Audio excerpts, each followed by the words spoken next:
Зүгээр бодлоороо робот машин хиймэл удирдаад дуртай зүйлээ хийлгээд байж нэгэд төсөөлдөө.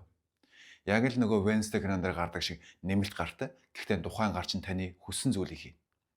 Ингэхдээ хамгийн гоё нь та ямар ч зүйл хэлэх шаардлага байхгүй. Тэр робот гар таны зөвхөн бодлыг уншаад л дуртай зүйлийг чинь хийгээд өгчихнэ. Мэдээж хүүхдийн зохиол шиг сонсогдож байгаа байх л та. Гэхдээ энэ нь одоо шинжлэх ухаан хөгжөөд болцоотой болоод эхэлчихэж. За энэ ямар технологи вэ гэхээр BCI буюу Brain Computer Interface гэдэг технологи юм. Elon Musk-ийн Neuralink компани хийдэг тархины чип нь өөрөө энэ BCI технологийн нэг төрөл юм. За тэгээд энэ сонирхолтой гоё технологи нь ямар хүмүүс илүү хэрэгцээтэй байдаг, яаж ажилладаг, хэрхэн хөгжиж байгаа талаар энд ярив. Эхний ээлжинд энэ технологиг гар хөлөн хөлгөж чадахгүй саажилтай гэмтэлтэй хүмүүс зориулан хийж байгаа бөгөөд ингэснээр нугасны гэмтлийн хэсгээс доорх хэсэгт мэдээллийг шууд дамжуулах эсвэл шууд өөр компьютер машин роботод тархины мэдээллийг дамжуулж тухайн хүн хүссэн зүйлээ түгээрээ дамжуулан хийх болцоотой болох юм. 2025 оны байдлаар 21 хүнд ийм чип буюу BCI-г байршуулад байгаа бөгөөд тэд компьютерийн хулган бодлоороо хөдөлгөж туслах роботыг хөрөмж удирдах бүр түгээр зогсохгүй хөгжөлтэй тоглоомуудыг тоглож чаддаг болоод байна. Эрүүл бидний хувьд ингээд компьютер дээр тоглох нь нэг их гайхалтай зүйл биш байж болох ч суумгай болсон гар биеийн хөдөлгөж чаддгүй хүмүүсийн хувьд шинжлэх ухааны технологийн энэ бүтээл нь ийд шийдмэтэл санагдаж байгаа нь ойлгомжтой. За тэгэхээр энэ технологи хэрхэн ажилладаг вэ? Мэдээж бид нар тархинаас эхлэх хэрэгтэй. Хүний тархины ойролцоогоор 86 тэрбум эсийг агуулдаг. Эдгээр мэдрэлийн эсүүд нь бидний юу хийх, юу хүсэх бүх зүйлийг удирддаг.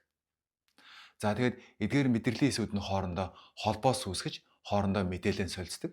Тухайн холбоосыг нь бид синапс гэж нэрлэдэг. Бидний тархинд мянган их наяд буюу 1 тэрбумыг 1 сая үрдсэнтэй дүүцгэж ийм тархины эсүүдийн холбоос байдаг. Энэ нь сүүн зам галактикт байх нийт оддын тооноос даруй 1000 дахин их гэсэн үг юм. Асар их тооцоолох чадамж. За энэхүү видео дээр харуулж байгаачлан бидний мэдих батарейтай төстэй адил механизмаар мэдрэлийн эсийн мембран бүрхүүлээр нь цахилгаан цэнэгийн зөрүү үүсэж тэр нь цаашаа цахилгаан гүйдэл болон дарахснаар нэг эсээс нөгөө эс рүү мэдээлэл дамждаг. Жишээлбэл би одоо ингэж ярихдаа миний хөдөлгөөнийг удирдах тархины хэсгийн мэдрэлийн эсүүдэд үүссэн цахилгаан гүйдлийн улмаас дууны хөвч болон гар маань мэдрэлийн сигналыг хүлээн авснаар би ингэж гараа хөдөлгөн ярьж байгаа байх нь.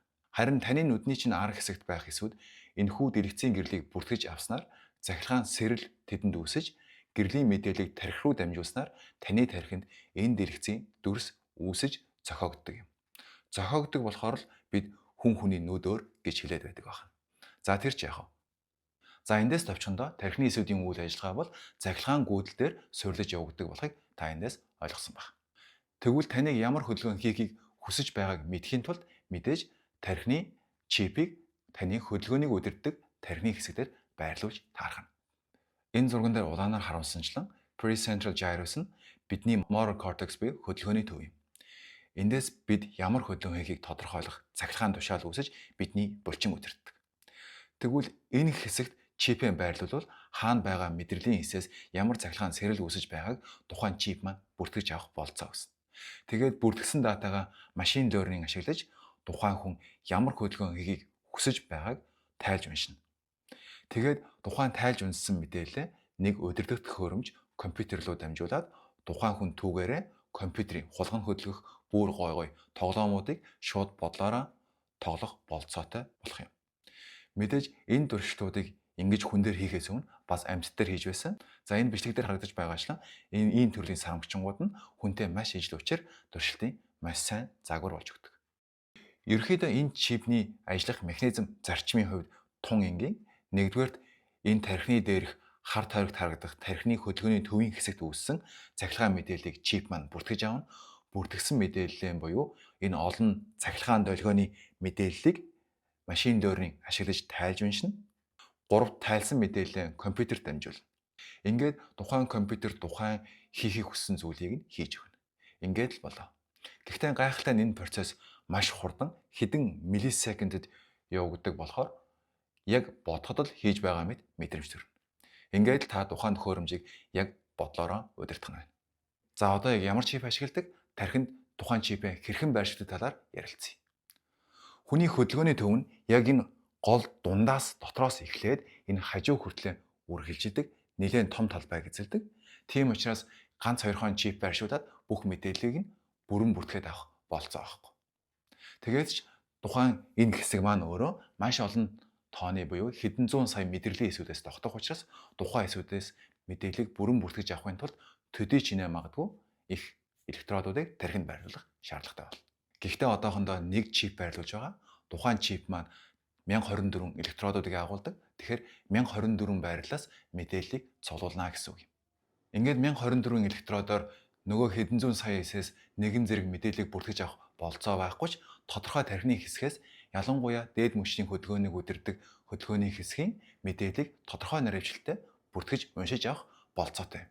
За нөгөө чип нь энэ байна. Зөвхөн тэр доор унжиж буй зэлцгэнсэн зөөлөн тунгалаг хэсэг нь нөгөө 1024 электродууд нь бөгөөд үүнийг тархинд тодорхой гүнд суулгаж мэдээллийг цуглуулдаг. За тэгэхээр үүнийг тархинд яаж суулгах вэ гэсэн асуулт гарч иж байгааз.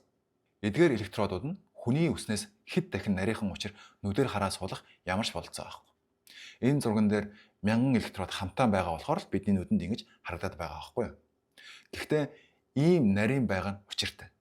Бүдүүн байж угаасаа болохгүй. Яагаад вэ гэхээр бүдүүн юм суулгах юм бол тархийг төдий хэмжээгээр гэмтэнэ гэсэн үг. За тэгэхээр хүн харж чадахгүй зүйлийг яаж тархинд суулгах вэ? Мэдээж мэдрэлийн мэс засаж тухайн электродуудыг гараараа бариад тархинд суулгаж чадахгүй нь одоо ойлгомжтой байгаа. За тэгэхээр мэдрэлийн мэс заслын робот ажиллаж энэхүү электродуудыг тархинд суулгадаг. За суулгахтаа эхлээд мэдрэлийн мэс заслын эмч нөгөө хөдөлгөөний төв motor cortex-ын дээр гавлын ясанд 2.5 см хэмжээтэй нөх үүсгэнэ. За тэгээд үлдсэн ажлыг нь робот машин хийж үүсдэг. Энэ робот нь маш нарийнхан зүйтэй. Зүүнний үзүүр нь улаан эстэй дүүцгүүц хэмжээтэй маш нарийнхан. Энгийнээр бол 1 мм-ийг 100 хуваасантай дүүцгүүц тийм нарийнхан ид байдаг байна. Энэ бичлэг нь Neuralink-ийн өөрийнх нь сайтаар байршуулсан бичлэг болохоор би энэ ерөөсөө давсаж яриаггүй. Үнэхээр л ийм нарийнхан зүйлээр тархинд нөгөө электродуудыг байршуулдаг байна. За миний хувьд лабораторитой үнээс нарийнхан шилэн зүг ашиглаж тархинд тарилга хийдэг. Гэхдээ тухайн шилэн зүгээр яаж бодсон ингэж электродуудыг удирдаад тархинд байршуулах болцоо авахгүй. Амархан л хагараад хугараад очино. Тийм учраас энэ робот, ялангуяа энэ роботын тэр нарийн зүүнийхэн технологи бол үнэхээр л нөгөө mind blowing technology гэж хэлэхэд буруудахгүй зүйл юм. За эхлээд нэг арай өргөн хоолой дотроос нөгөө асар нарийнхан зүү маань гарч ирээд нөгөө чипнээс унжаад байсан электродуудыг дэгэдэж авна. Тэгээд тархины гүнд аваачиж шигтгэж суулгана. Үнэхээр супер. Гэхдээ амир нь энэ өөрөө хамгийн супер хэсэг юм биш.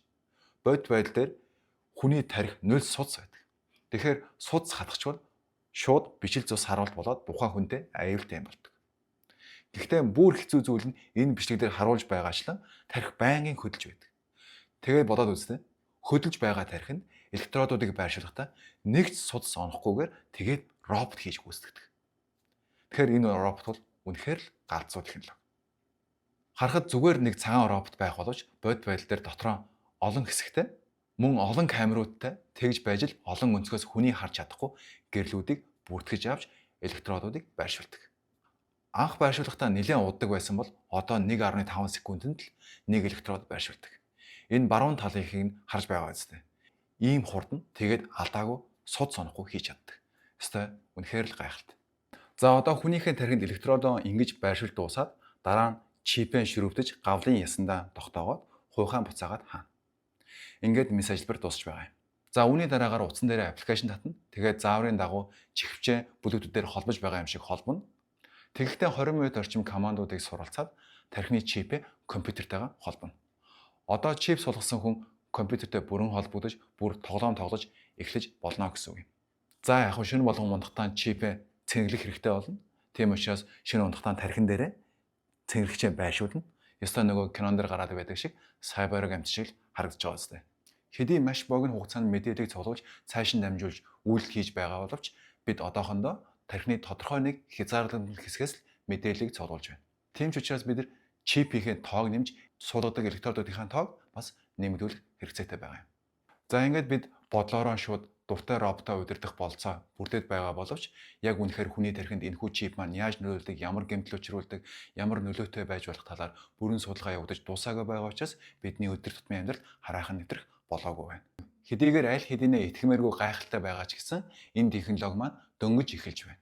Одоо бид зөвхөн тархины мэдээллийг уншиж байгаа бол дараагийн галзуурал нь юу байх вэ гэхээр тархинд мэдээлэл бичиж эхлэх юм.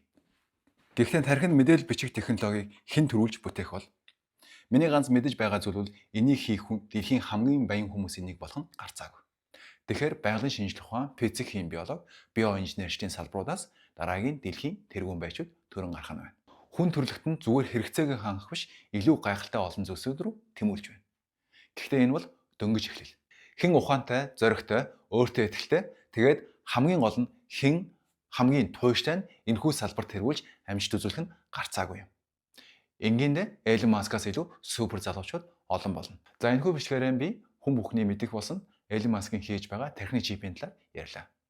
Хэдийгээр энэхүү технологи үнэхээр гайхалтай ч гэсэн энэхүү салбартаа хамгийн шилдэг технологи биш юм. Тэгвэл ямар технологи хамгийн шилдэг нь вэ? Энэ талаар мэдхийг хүсвэл энэхүү бичлэгийн мандаар комент үлдээгээрэй. За тэгээд та энэхүү технологиг ашиглаад өөр юу хийж болох талаар бодож төсөөлөд үзээрэй. Тэгээд өөрийнхөө төсөөллийг энэхүү бичлэг доор маань комент байдлаар бас үлдээгээрэй.